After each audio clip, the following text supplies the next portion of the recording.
ময়ূরপঙ্খী, যা আন্তর্জাতিকভাবে ফ্যান্টাইল পিজন এবং বাংলাদেশে সাধারণত লক্ষা বা লাক্ষা নামে পরিচিত, বিশ্বের অন্যতম প্রাচীন এবং জনপ্রিয় বা ফেন্সি কবুতরের জাত। ময়ূরের মতো লেজ ছড়িয়ে চলার মনোমুগ্ধকর ভঙ্গির কারণে একে বাংলায় ময়ূরপঙ্খী বলা হয়ে থাকে। এদের শারীরিক বৈশিষ্ট্য। ময়ূরের মতো লেজ এদের প্রধান বৈশিষ্ট্য। সাধারণত অন্যান্য কবুতরের 12 থেকে 14টি পালক থাকে, কিন্তু অপরদিকে ময়ূরপঙ্খী কবুতরের 30 থেকে 42টি পালক হয়ে থাকে।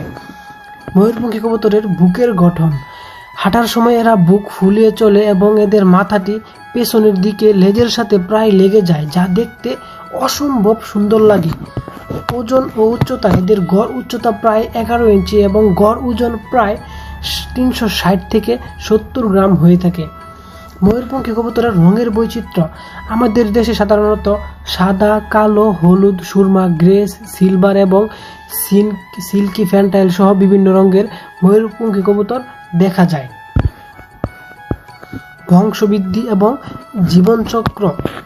এরা সাধারণত প্রতি মাসে ডিম এবং বাচ্চা দিয়ে থাকে, অর্থাৎ প্রায় 1.5 থেকে 2 মাস পর পর এরা সাধারণত ডিম দিয়ে থাকে। ময়ূরপঙ্খী কবুতর অন্যান্য আমাদের দেশীয় কবুতরের থেকে তাদের প্রজনন ক্ষমতা একটু কম হয়ে থাকে।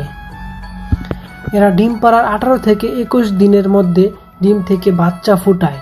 ফুটন্ত বাচ্চা 21 থেকে 30 দিনের মধ্যে সংস্পূর্ণ হয়ে ওঠে। ময়ূরপঙ্খী কবুতর পালন পদ্ধতি।